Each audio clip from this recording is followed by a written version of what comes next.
A forensic expert takes the stand in a Windsor murder trial. Broken windows, broken trust. It's happening to small businesses all across the city. How petty vandalism is devastating local shops. Goodbye to the grind. This is right in the middle of our city. Huron Church is not supposed to be a highway. What will happen to truck traffic on Huron Church Road once the Gordie Howe International Bridge finally opens?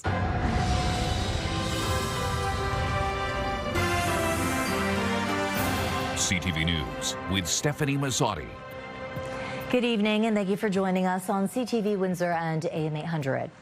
New testimony today in the Glen Mayer murder trial. Jurors heard evidence linking footprints found at the scene to shoes belonging to the accused. Mayer has pleaded not guilty in the shooting death of Tony Bashara. Joining me with the latest on this court case tonight is CTV's Michelle Molesky. Michelle. Stefanie, the jury has learned Glen Mayer found messages between his wife and Bashara just a few hours before the shooting.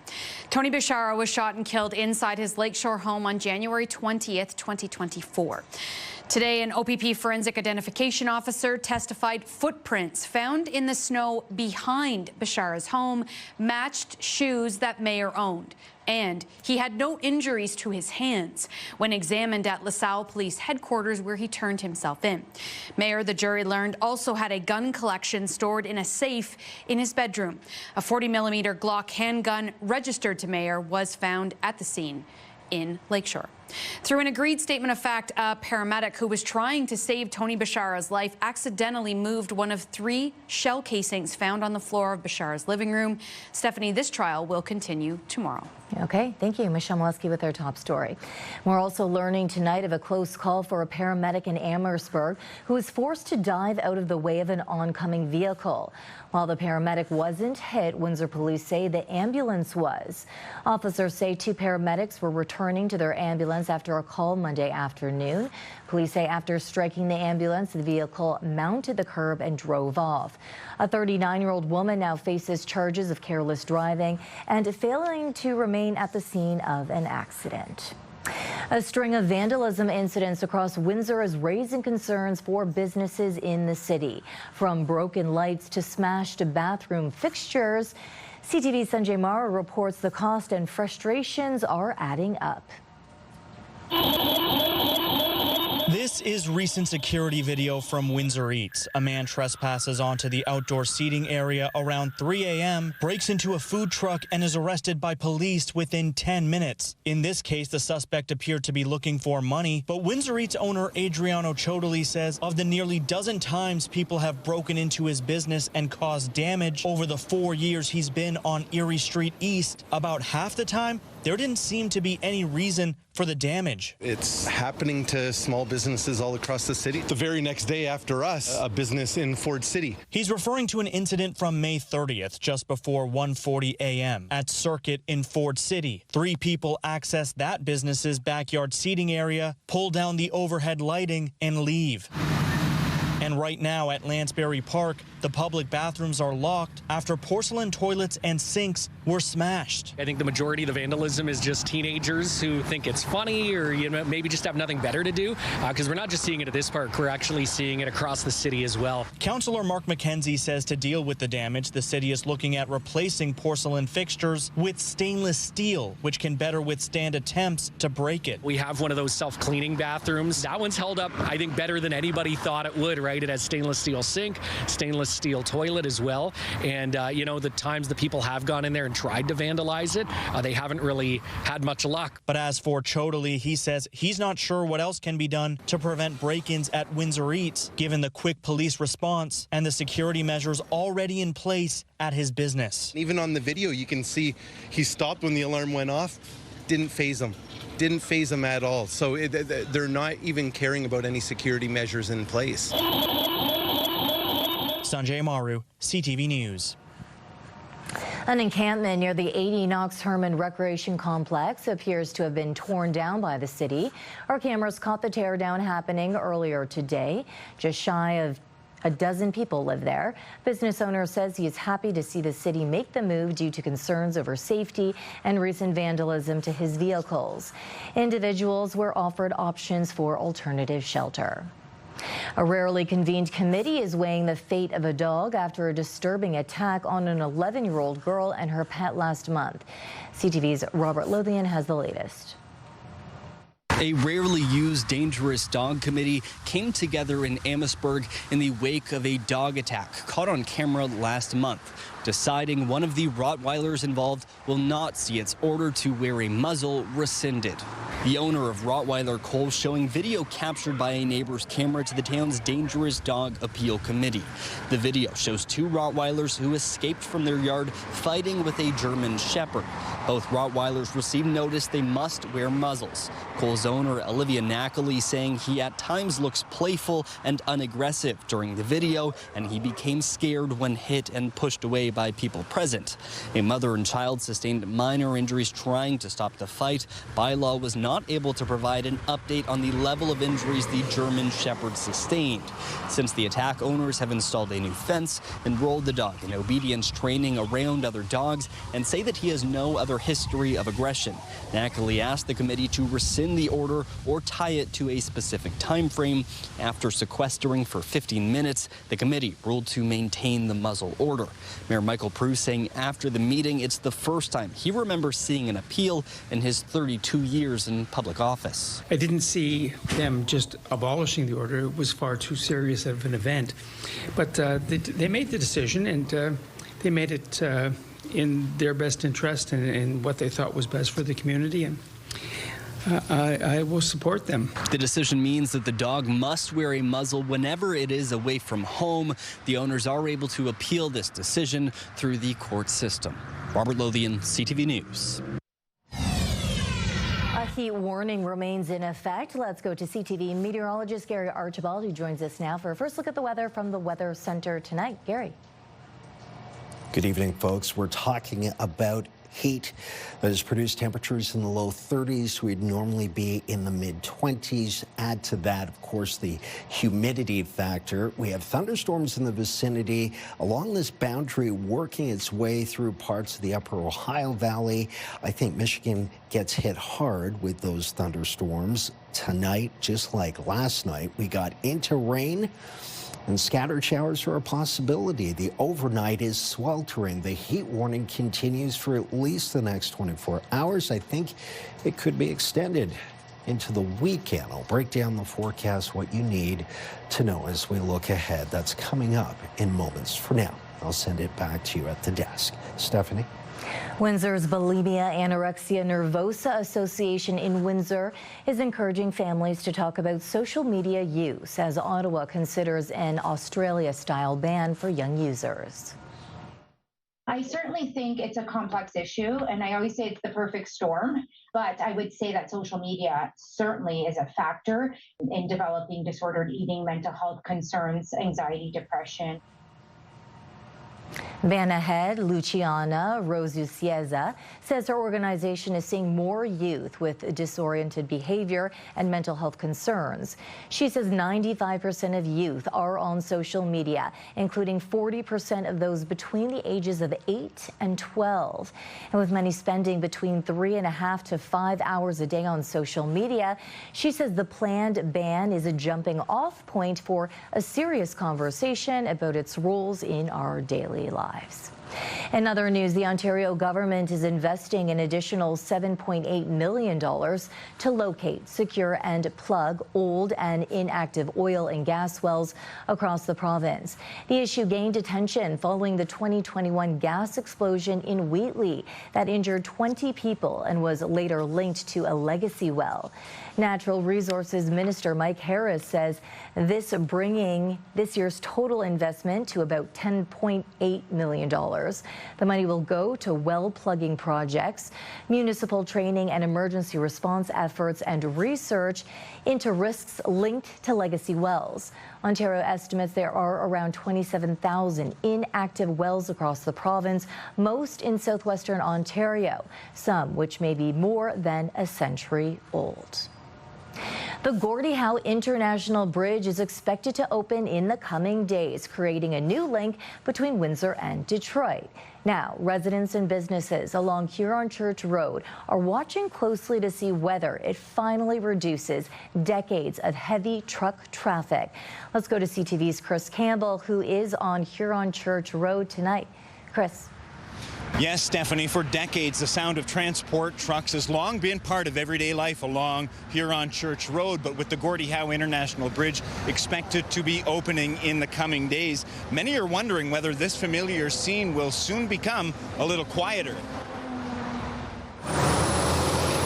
Every day, thousands of transport trucks travel this corridor on their way to and from the Ambassador Bridge. The Gordie Howe International Bridge will soon provide another option, complete with a direct highway connection and on-site customs inspection facilities designed to improve efficiency. We expect a pretty significant level of redistribution of truck traffic, but it's difficult to predict exactly how many trucks and how quickly that's going to occur. For businesses that have spent decades alongside a steady stream of commercial traffic, any reduction would be welcome. Ultimately, we want our store to be safer and easier to access for our customers. At the end of the day, you know, the trucks take up a lot of space.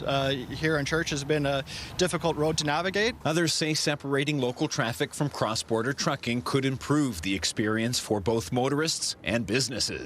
The combination of the local traffic in with them has been problematic for the city for a while. So, yeah, the separation would probably be a good thing. Ward 10 Councillor Jim Morrison says residents have long complained about noise, congestion and air quality and hopes the new bridge marks the beginning of a different future for the corridor. I really hope so. I mean, this is right in the middle of our city. Huron Church is not supposed to be a highway, and we put millions of dollars into this street all the time, and so the wear and tear on this stretch will lessen considerably, and hopefully that'll be good for the taxpayers as well. Morrison says officials estimate a 60 to 70% reduction in truck traffic once the new bridge opens.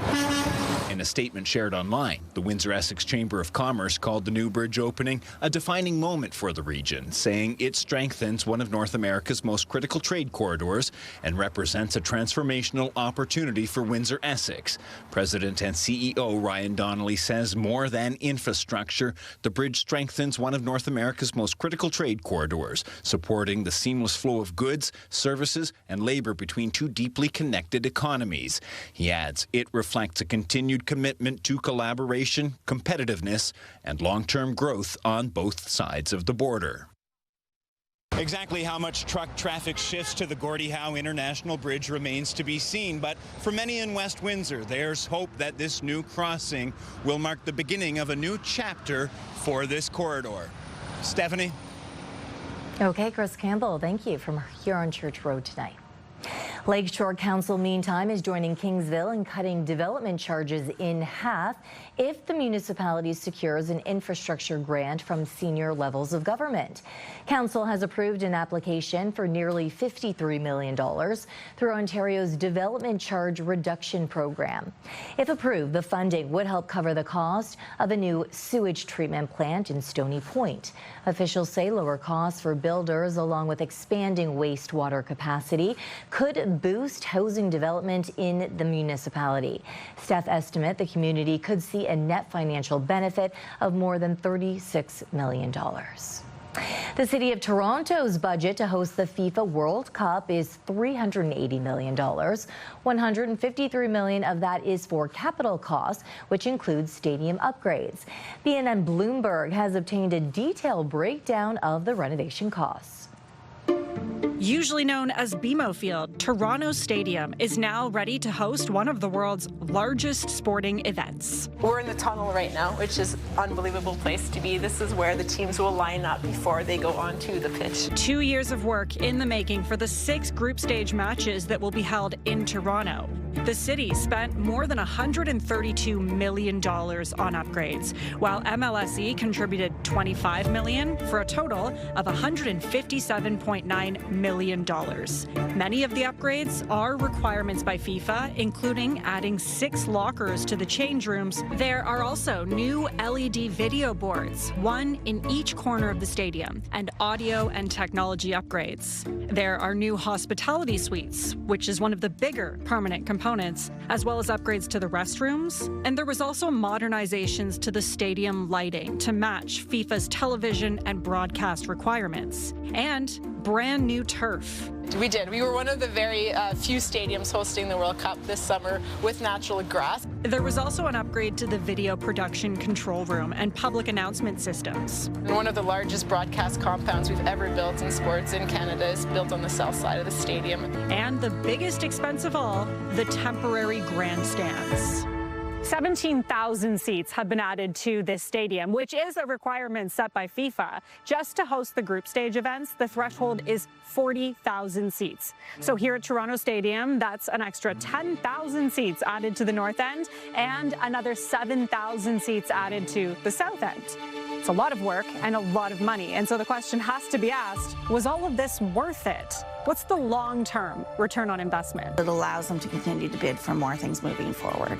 Sherry Bradish is the director of the Future of Sport Lab at Toronto Metropolitan University. She says the investments will help to build Toronto's legacy as a city that can handle hosting mega revenue-generating events.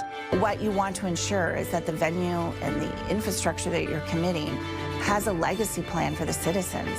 There are a number of things that we're doing at the stadium that are actually legacy projects. So the new video boards, new lighting, new audio, new pitch, new concession stand. It's really about people movement. That's the test. Everything else, we know how to operate a stadium, but now we have to look at operating at 45,000 capacity. This takes us to our question of the day. Will you watch the FIFA World Cup soccer games? Go to our website to cast your vote, ctvnewswindsor.ca. Yesterday, we asked if you are excited for the opening of the new bridge. Out of 900 votes, 78% say yes. Do you have a story idea you think we should cover? Text it to us at 10400. You can also send photos and video. Still ahead on Windsor's news leader, new uncertainty over the Canada-U.S. trade deal as Trump's latest comments raise eyebrows. And global uncertainty clouds Canada's economic picture. The Bank of Canada weighs in. And tomorrow, from gridlocked streets to a towering new border crossing over the river, the skyline that took decades to rewrite. That's tomorrow at 6 on CTV News. A teenage suspect has been charged with first-degree murder in the death of an Ontario provincial police officer. 29-year-old Tarun Bali, originally from Brampton, died after being struck by a vehicle near Hearst on Tuesday in northern Ontario. The force says members of the James Bay OPP were trying to stop a vehicle when the officer was struck. Bali was seriously injured and died at the scene. An 18-year-old is facing charges of first-degree murder, assaulting an officer, dangerous driving, and flight from police. Police say the accused had escaped from a hospital where he was being assessed under the Mental Health Act. U.S. President Donald Trump is again casting doubt on the future of free trade with Canada, saying the U.S. doesn't need Canadian goods. His comments come as Prime Minister Mark Carney briefs premiers on the status of CUSMA talks. CTV's Abigail Beeman reports. Well, I'm not looking to renew it. Donald Trump says he's not interested in renewing the North American Free Trade Pact as Canada pushes for a full 16-year extension. I don't know that I'm going to renew it because, to be honest with you, the United States does much better. Hey, we don't need anything that Canada has. We don't need anything that Mexico has, but they need everything that we have. And they have to treat us better. The comments come on the heels of Canada-U.S. Trade Minister Dominic LeBlanc's trip to Washington to meet with his counterpart, Jameson Greer. I'm eternally optimistic, Abigail. And Ontario Premier Doug Ford's attempt at a charm offensive in D.C., meeting 20-plus business leaders and lawmakers. They rolled out the red carpet for us. They treat us so well. The July 1st deadline for a CUSMA review now just weeks away, but trade experts and Canadian government officials alike trying to calm concerned stakeholder nerves that passing that deadline with no deal doesn't mean CUSMA falls apart, and Americans haven't signaled an intent to tear it up. But uncertainty is a real problem. We've seen it so many times now. We know this is just how this guy talks in public. We know this is just the way he thinks he negotiates. Creates the specter that he's going to walk away from CUSMA. No official comment from LeBlanc's office nor the Prime Minister's office, but Mark Carney has said several times he won't comment every time Trump speaks. Abigail Beeman, CTV News, Ottawa. Not everyone is on board with Ottawa's proposed high-speed rail link between Toronto and Quebec City. As CTV's Jean-Vier Beauchemin reports, while the government touts economic benefits, some farmers say the project comes at too high of a cost. Farmers took their protest to Parliament Hill today, intent on derailing the Alto high-speed train project. I'm the 7th generation on the farm, and the train, it's really not good for the next generations, and it can destroy agriculture. They say they fear losing land, losing part of their livelihood. Conservatives lent their support to their cause. To fight for our rural communities, to fight for our taxpayers and for affordability against this $90 billion Liberal white elephant. This and other signs say farmers of growing opposition. On Tuesday, the Parti Québécois vowed to withdraw Quebec's support for the high-speed train project if elected in the October provincial vote, and it's leading in the polls. It says the goal of the project is bolstering Canadian unity and says the central issue for Quebecers is local mobility, not travel to Ontario. But several mayors, including Montreal's and Quebec City's, defended the 1,000-kilometer electric rail corridor to link Toronto to Quebec City. It's good for the economy, they say, good for the environment. The federal government says it would create more than 50,000 jobs and that Ottawa is footing the bill. This is a project, a formidable nation-building project that includes Quebec. And of course, were it not to include Quebec, then there's really no project. But it is a federal project. But in Mirabel, opposition is particularly fierce. Thousands of farms were expropriated decades ago for an airport terminal that never really took off. They want to stop any train project that could section out the region. And farmers say they'll continue to hold protests, continue to try to have their voices heard by Ottawa. Geneviève Beauchemin, CTV News, Mirabel, Quebec. The Bank of Canada announced it is staying the course on interest rates, but the bank is grappling with a turbulent economy and global uncertainty. Here's CTV's Rachel Aiello.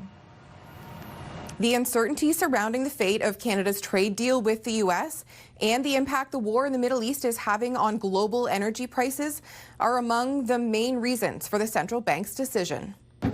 Today, Governor Tiff Macklem announced the Bank of Canada is holding the policy interest rate at 2.25%.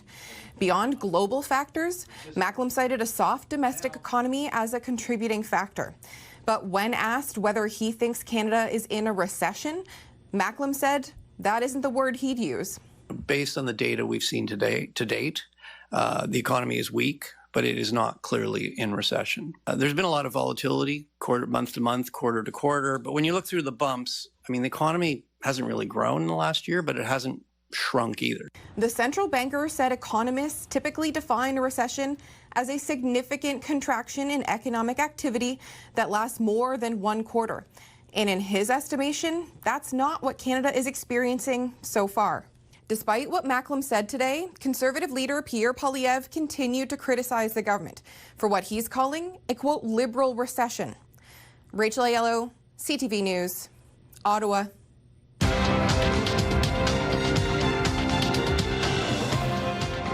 Canada's main stock index was weighed down by losses in the basic materials sector.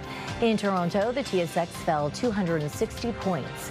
In New York, the Dow dropped 953. The Nasdaq lost 509. The Canadian dollar gained almost a tenth of a cent today. On commodity markets, gold is down $153 an ounce and oil added $183 a barrel. Could heading a soccer ball put young players at risk? Coming up, what's behind a growing push to ban the move for kids? Let's take a look at our CTV News weather snapshot. Thanks to Sebastian Luke for this great image. Just ahead, we'll talk more about thunderstorms, the potential of significant rainfall over the next 24 hours. Will it hit us? And we'll also have to deal with the heat and humidity. It's all coming up next on CTV News Windsor. Discussion here at Windsor City Hall. Windsor's top stories. A major project is about to get underway. Breaking news alerts. Severe weather is a possibility. And watch live. Good evening, and thank you for joining us. Download the CTV News app.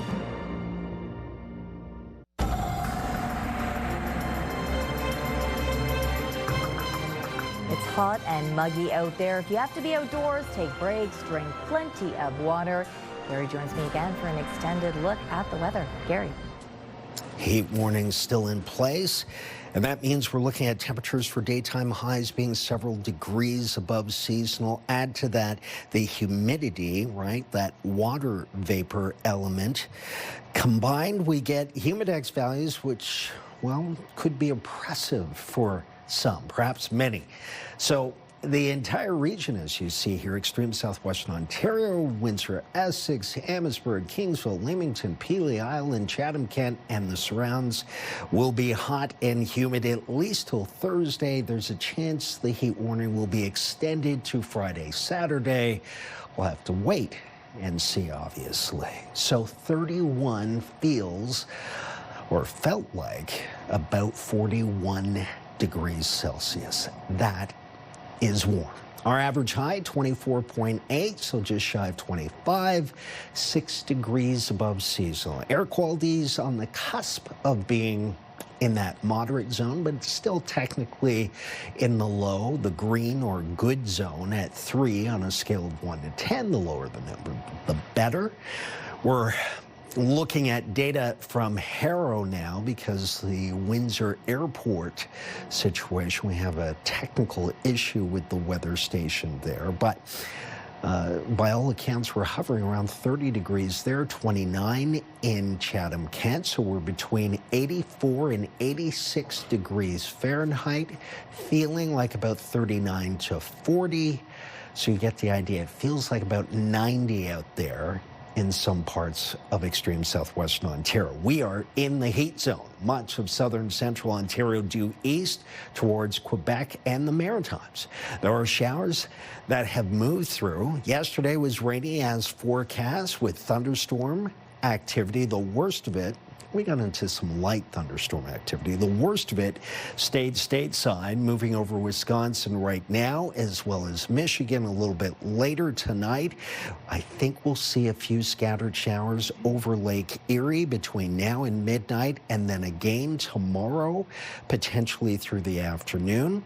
It's not going to be a complete washout, but keep the umbrella handy. It is warm tonight as I speak through the overnight. The overnight this morning felt like 30 at 3 a.m. We're going to see another situation just like that. Hence, the heat warning continues. Take a look, courtesy of Enercare Sales.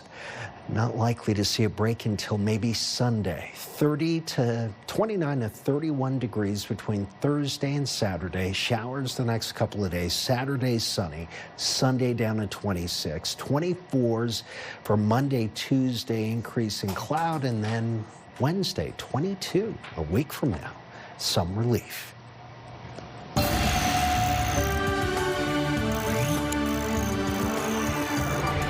With all the excitement building over the World Cup, some people are wondering about safety concerns for younger soccer players. CTV's John Venevali-Rao on the calls to ban heading the ball for kids. Here's how to head the ball. A staple of the game, heading allows a player to redirect the ball instead of using their feet and is traditionally learned at a young age. So where's your dad? My dad's right there. But after what happened to her father, Georgia Riznita would like to see it banned for kids. It's up to us to protect the next generation. Marino Riznita played soccer starting in Romania at age 5 and later competed with teams in Italy and Toronto. He lit up when he was on the field. He was built for it. As a midfielder, heading like this was part of his game. At age 57, though, he suffered the first of 3 strokes, followed by dementia. And when he died last year, Georgia donated his brain to the Canadian Concussion Center. An autopsy confirmed the presence of what she long suspected, the degenerative brain disease CTE, which has been linked to repeated minor head impacts. I decided to donate his brain because I think that we need to realize that CTE is just not massive blow impact. It's repetitive, and it's like death by 1,000 paper cuts. A decade ago, America's Soccer Federation banned heading for kids 10 and under. Much of the UK has also barred such kids from headers during practice. Soccer Canada has also issued guidelines stating for kids under 11, heading should not be introduced in training sessions. But concussion advocate Tim Fleiser thinks there should be a ban and has 3 kids who play soccer. In my 10-year-old soccer game the other day, I counted almost 20 headers. So it is happening, and it's happening in games. Since the human brain doesn't fully develop until well into adulthood, experts say repeated blows to the head are particularly concerning for kids. That repetitive head impact might have long-lasting effects, which makes us worried. So this is him in Canada. It's been a year this week since Georgia's father passed away. I wanted, his legacy to help with the research on CTE and to help the next generation. Meanwhile, advocates for a stricter policy say Canada Soccer has committed to meeting with them after the World Cup. John Venavalle-Rouse, CTV News, Toronto. When we return, this race involving a Massey secondary runner went down to the wire.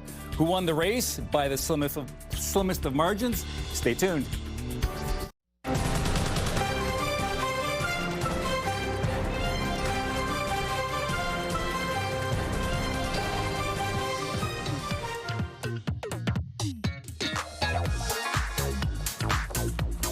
We are on the sidelines with Bob Belichico tonight. Now, Bob, you have a lot to talk about, starting with, of course, the Stanley Cup Finals. It's definitely a lot to talk about tonight, a lot of off action to catch up on. But, yeah, Stanley Cup Finals, Game 4, what a game last night. A couple of former Windsor Spitfires giving Carolina an early lead. Some fresher legs after the extra day off. Chatfield off that face-off win. That bounced out in front. They score! Logan Stankoven! Smart shot there by Jalen Chatfield off the backboard, bounces out front to Logan Stankoven. A deja vu from Game 3's game winner, no? Here's another former Spit, Taylor Hall, with a slick assist on Carolina's second goal. The game would end up in a 3-3 tie at one point in the third. Cue the hero moment. Jordan Stahl scores the game winner. Tell me this isn't a game of inches sometimes, right? The Hurricanes win 5-3. Series is tied 2-2. Game 5, Thursday night in Carolina. And moving over to lacrosse, the Windsor Clippers have a pair of road games to close out the season this weekend in London and in Cambridge. Unfortunately, no playoffs for the team this year, but I have to show you this awesome goal by Grant Dupre. Check this out.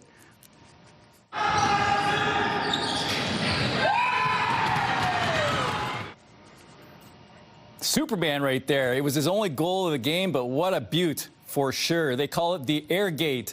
The goal is named after Canadian Lacrosse Hall of Famer Gary Gate, who pulled it off in the 1988 NCAA Championship Tournament. The Clippers are 6-14.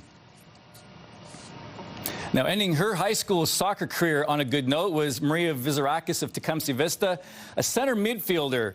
Vizarakis scored 9 goals in 4 games at OFSA as the Vortex finished with a 3-2 record. She tallied a natural hat-trick in the first half of their pool play game against Bayfield Secondary and finished with 4 for that game. Definitely meant a lot to me, and I love playing with all these girls. I've been with a few since grade 9, and all the new girls, we work really well together, so it was definitely really fun. Where's Maria going next year? I'm playing at Windsor. I'm doing kinesiology. Yeah. Cool. Talk about the opportunity to play for the Lancers. Yeah, I'm really excited. It's been like a long journey to get there, but definitely really excited about it. Well, Bob, that is one OFSA tournament. We're just getting started. Yeah, and there was a lot of success in track and field as well. Yes, there is for sure. A lot of success stories to mention. Let's go right to the track and catch up with Anu Chan. What a race. Mariah Williams, can she hang on? Just going to hang on. Oh, I don't know. Yeah, she ran out of steam there. Mariah Williams didn't hang on. Anu eked out the win by 1/100th of a second. That's how close that was.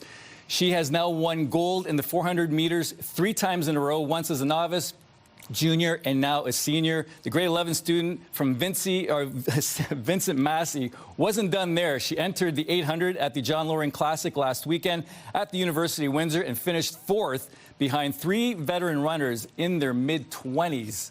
This summer, I'm going to aim for running for World Juniors because today I just got the standard, so I'm super happy about that. So hopefully I can progress and get a little bit better as time goes on in the season.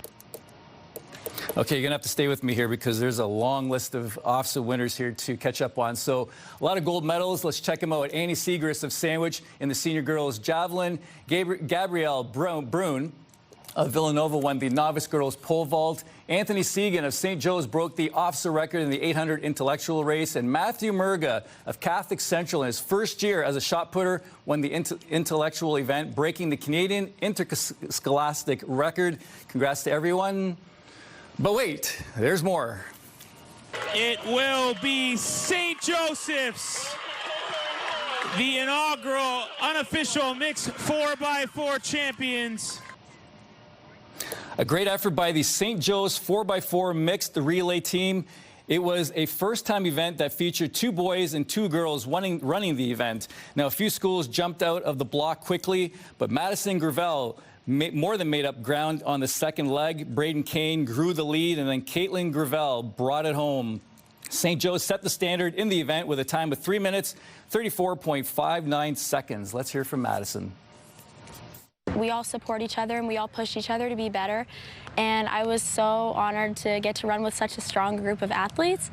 And I'm very proud of how we represented ourselves and how we represented our school as the first ever OFSA champions in the 4x4. It was an honor to get to run it, and it was the highlight of my entire career. Now, this race was a highlight for Jean-Franco Rowdy of Villanova. I was pumped when I saw this race. Now, the grade 10 runner was hanging out with the pack in the junior boys 3,000 meter. They were about 50 to 60 meters behind when Rowdy decided, I've had enough of this. It's my time. He made up the gap, entering the final lap, took the lead, never looked back. Come on, tell me who doesn't like a good comeback story, right?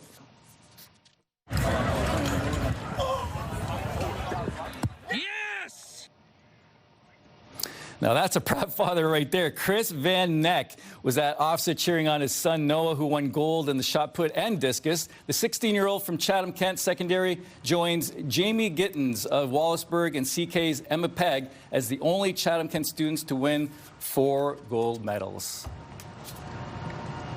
Am I done? Yeah, you are. That was a lot. Congratulations to all the athletes. I love seeing the excitement in their faces. But we are going to switch now to a team that is looking to add another win to their record. Yeah, we're going to the gridiron now. It's rivalry week. The Essex Ravens are looking to make it 2 straight wins this weekend when they host the London Junior Mustangs at Alumni Field. Now, this here is Chevin Andrews, who had a big game against Burlington St. Peter's last week in Amherstburg. Andrews was a beast. He's always a beast. He's such a good player with a couple of big sacks last week and a massive punt. A Wexel All-Star last year, Andrews is back for a final season at Herman this fall. Look out. After that, Windsor Lancers for sure, or perhaps the U.S. if they come calling. I see myself playing football at a university of some sort, hopefully making money doing it, you know, if I can. And yeah, just trying to be as dominant as I can. Because if you're not trying to be the best, there's no point in trying to play at all, you know. Okay, so Bob, obviously an athlete is always trying to improve and get better at what they do. Yeah, that was words of wisdom right there. You never know where they're going to land, and it's going to be definitely a lot of fun tracking Chevin's progress. Now, before we go, I'd like to give a shout out to Rob Moore on his retirement. He was the head track coach at the at Sandwich Secondary for 26 years, 33 years in total, all as a volunteer. That's awesome. Rob guided the team to 15 straight Wexford titles before the Sabres were dethroned this season by Villanova. We congratulate Rob on a fantastic career. Way to go, Rob. That's incredible, the amount of hours. You know, we know so many coaches out there, regardless of what sport it is. These athletes can excel without your help, so thank you. It's a full-time gig that he's got, you know, in what he does, and then this is another full-time gig. Exactly. So he's got a strong wife and a great family, so that's for sure. A good wife, that's for sure. Good wife for sure, Sarah. Now, hey, a note coming up this weekend. Kevin Donato loves this time of year. It's his favorite. The Windsor Essex Athletics Club is hosting Night Flight down at the riverfront. Pole vaulters of all experience will be competing. It's an all-day thing, Saturday and Sunday, in front of Lot 16 by the Spirit of Windsor train.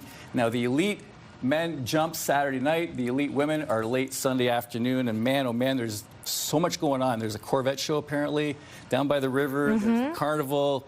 You got Whiff Under the Stars, Motown Block Party on Saturday. I mean, wow.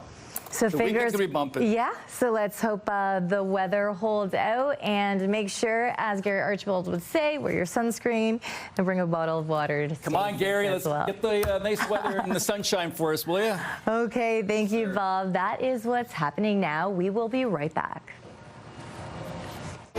Be there for a night of country hits with Jordan Davis, live from the Coliseum stage, Saturday, June 27th. Enter online at ctvwindsor.ca for your chance to win a 4-pack of tickets to see Jordan Davis at Caesars Windsor, plus a $200 gift card.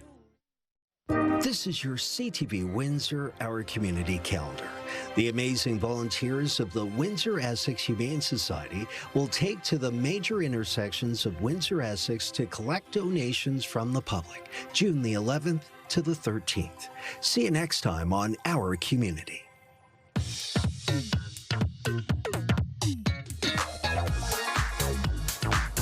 It's time to check in on what's happening now with Melanie Kentner. Now, Melanie, you have details on dropping rent prices. This happening across Canada. That's right. New numbers show that the asking price for rent in Canada's biggest markets has declined due to the increase in supply and slower population growth. However, the average rent for occupied units continues to go up.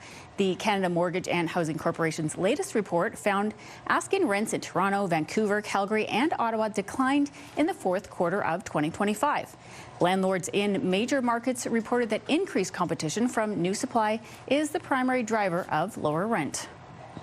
We've got details online at ctvnewswindsor.ca. And we also have a story online, Melanie, about more closures on the EC Row Expressway.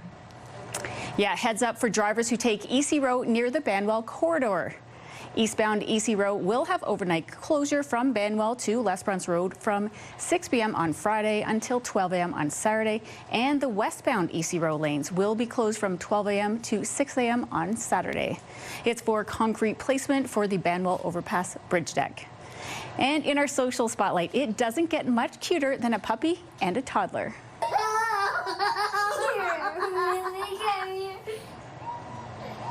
Marg Mio sent us this adorable video of her 2-year-old grandson meeting her new puppy.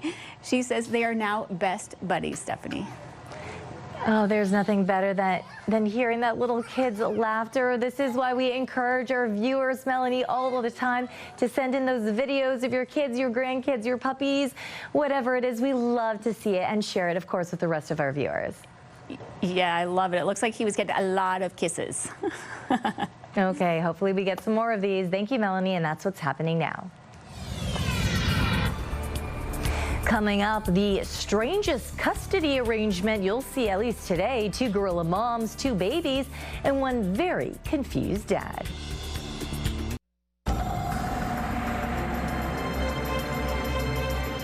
As Bob mentioned, plenty to do and see along the waterfront this weekend. Yes, that's right. I understand he was chirping me about making sure the weather is good as we head towards the weekend. Well, Bob, my friend, there will be some showers and some sunshine. It will be hot and humid. And everyone, along with yourself, my good friend, will have to deal with the heat and humidity, of course. Heat warning still in place, at least through to tomorrow. Temperatures through the overnight in the low 20s, feeling like 30 at 3 a.m. in the morning when most of us are tucked away to sleep. I'm sure Bob's going to be up early tomorrow morning. I mean, he's our roving, Cub reporter. Bob, it's going to be hot and humid. to start your day off. Hope Okay. you stay cool. Thank you. Travis, now a lot of communities across Essex County really focusing on those development charges, and we're looking into that further tonight. Yeah, that's right. With municipalities across Windsor Essex looking at cutting them to tap into new government funding, we're going to look at why. CTV's Robert Lothian is checking in with home builders on whether slashing them could actually have a meaningful impact. Okay, thank you. Finally tonight, forget monkey business. We end tonight with a full-blown gorilla drama. Listen to this, 2 moms raising each other's babies, and somehow everyone's loving it. Here's correspondent Jeremy Roth.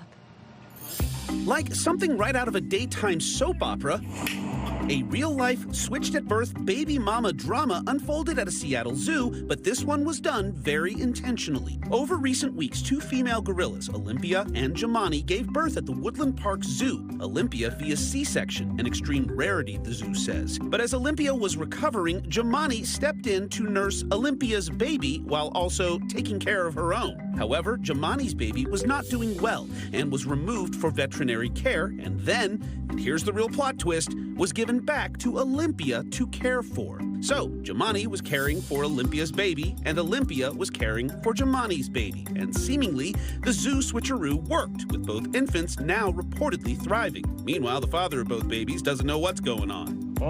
It may seem confusing, but according to the Seattle Times, a zoo spokesperson says it's not unprecedented, saying because of gorillas' social lifestyles, surrogate care is not uncommon, and added, regardless of the caregiver switch-up, the priority is raising healthy social animals.